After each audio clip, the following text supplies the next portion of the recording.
প্রত্যেকটি মানুষ যা তার চেয়ে বেশি কিছু করার ইচ্ছে তার মধ্যে সুপ্ত অবস্থায় থাকে এবং একজন লিডার অর্থাৎ একজন অধিনায়ক সেই সুপ্ত ইচ্ছেটাকে ট্যাপ করে, মোটিভেট করে, সেই মানুষটিকে সঠিক পথে ড্রাইভ করে। হতে পারে আপনি কোনো একটা টিমের লিডার, সেই টিমটা হতে পারে কোনো একটা অর্গানাইজেশনের টিম, কোনো একটা কোম্পানির টিম, অথবা হতে পারে কোনো একটা স্পোর্টস টিম, অথবা কোনো ইভেন্ট ম্যানেজমেন্টের টিম। যে কোনো টিমের লিডার আপনি। তাহলে আপনার প্রথম কাজটি হচ্ছে সেই টিমের অর্থাৎ আপনার কোম্পানির অথবা অর্গানাইজেশনের একটা নির্দিষ্ট গোল সেট করা। এই গোলটা হতে পারে কোয়ালিটিফুল একটা গোল, মানে অবশ্যই একটা কোয়ালিটিফুল গোল হতে হবে। আপনার গোল অবশ্যই শুধুমাত্র টাকা উপার্জন করার লক্ষ্য যাতে না হয় সেদিকে লক্ষ্য রাখতে হবে। আপনার টিমের যে গোলটা সেট করবেন সেটা অবশ্যই টাকা উপার্জন করার পাশাপাশি একটা প্রবলেম সলভিং ফ্যাক্ট হতে হবে। প্রায়োরিটিতে সে অবশ্যই রাখতে হবে সেটা যেন কোনো একটা নির্দিষ্ট প্রবলেম সলভ করে, এবং এভাবে আপনাকে আপনার কোম্পানির জন্য অথবা অর্গানাইজেশনের জন্য অথবা আপনার টিমের জন্য গোল সেট করতে হবে। এরপর সেই গোল থেকে আপনার একটা কমন কজ বের করতে হবে। What is common cause?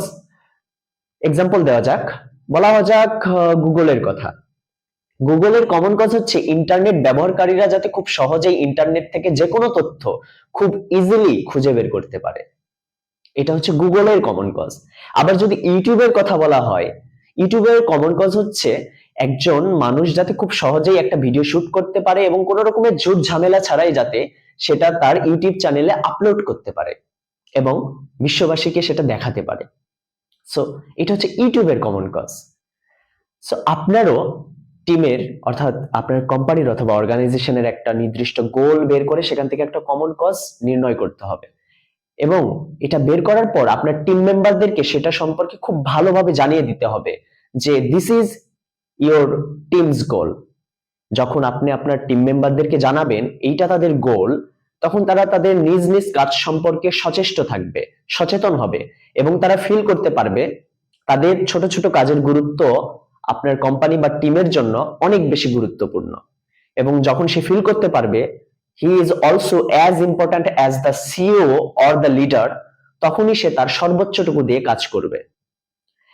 আরো কিছু ওয়ে আছে, 4টা ওয়ে আছে যার মাধ্যমে একজন মানুষকে অর্থাৎ একজন টিম মেম্বারকে এটা ফিল করাতে হয় একজন টিম লিডারের যে সেও অনেক বেশি গুরুত্বপূর্ণ সেই টিমের জন্য বা সেই কোম্পানির জন্য অথবা সেই অর্গানাইজেশনের জন্য।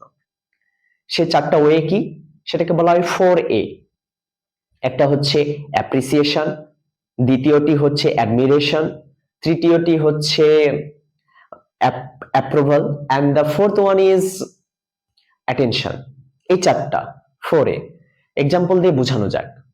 মনে করুন একজন টিম মেম্বার আপনার অর্গানাইজেশনের জন্য অথবা আপনার টিমের জন্য খুব ভালো একটা পারফরমেন্স শো করলো, খুব ভালো একটি কাজ করলো, যেটা কিনা আপনার টিমকে এক ধাপ এক লেভেল উপরে রাখলো অথবা আপনার কোম্পানিকে কিছুটা এগিয়ে রাখলো।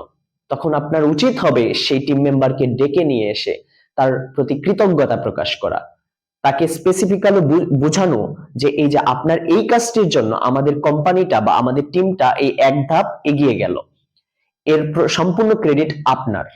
এভাবে যখন আপনি স্পেসিফিক্যালি একজন মানুষকে ইনস্ট্যান্ট প্রশংসা করবেন এবং কৃতজ্ঞতা প্রকাশ করবেন, তখন সেই টিম মেম্বার ফিল করতে পারবে ইয়েস সেও সেই কোম্পানির জন্য অনেক বেশি গুরুত্বপূর্ণ। সো যখন একজন মানুষ ফিল করতে পারে যে সে কোনো একটা টিমের জন্য অনেক বেশি গুরুত্বপূর্ণ, তখনই সে তার 100% দিয়ে কাজ সম্পন্ন করে, সে তার সর্বোচ্চটুকু দিয়ে কাজ করতে থাকে সেই টিমের জন্য, সেই অর্গানাইজেশনের জন্য। কারণ এতে করে তার সেলফ স্টিমটা, আত্মসম্মানটুকু অনেক বেশি বৃদ্ধি পায়। আবার আরেকটা ঘটনা বলা যেতে পারে এরকম যে আপনি যখন কোনো একটা মিটিং করছেন তখন আপনার টিম মেম্বারদেরকে প্রশ্ন করতে হবে, তাদেরকে কথা বলার সুযোগ করে দিতে হবে, তাদেরকে জিজ্ঞেস করতে হবে যে আচ্ছা আপনার কি এই বিষয়ে কোনো মতামত আছে, আপনার কোনো আইডিয়া আছে কি এই বিষয়ে, আপনি কি কোনো এক্সপিরিয়েন্স শেয়ার করতে পারেন, অথবা এই বিষয়ে আপনার থিঙ্কিংটা কি। যখন তার কাছ থেকে আপনি থিঙ্কিং শুনতে চাইবেন তখন সে ফিল করতে পারবে ইয়াস তার মতামতের গুরুত্ব আছে। হতে পারে তার মতামত অথবা আইডিয়াটা এতটাও গুরুত্বপূর্ণ না, অথবা আপনার কোম্পানির জন্য বা আপনার টিমের জন্য ওই মুহূর্তে সামঞ্জস্যপূর্ণ নয়, তারপরেও অ্যাটেনশন দিয়ে উইদাউট ইন্টারাপশন তার কথা আপনাকে মনোযোগ দিয়ে শুনতে হবে। এতে করে সেই লোকটি অর্থাৎ সেই টিম মেম্বারটি ফিল করতে পারবে যে ইয়েস, সেও অনেক বেশি গুরুত্ব রাখে আপনার কোম্পানির জন্য। সো এইরকম 4টা ওয়ের মাধ্যমে আপনি খুব ভালোভাবে আপনার টিম মেম্বারদের মধ্যে এটা ফিল করাতে সম্ভবপর হবেন যে ইয়েস, তারাও সেই টিমের জন্য বা সেই কোম্পানির জন্য অনেক বেশি গুরুত্বপূর্ণ। আর যখনই তারা এটা ফিল করতে পারবে, তখনই তাদের 100% দিয়ে আপনার কোম্পানির জন্য, আপনার টিমের জন্য কাজ করতে সচেষ্ট থাকবে। এটাই ছিল ব্রায়ান ট্রেসির লিডারশিপ বই থেকে সেকেন্ড চ্যাপ্টার এসেন্স অফ মিশনের আলোচ্য বিষয়। নেক্সট ভিডিওতে নেক্সট চ্যাপ্টার নিয়ে কথা হবে। ধন্যবাদ সবাইকে।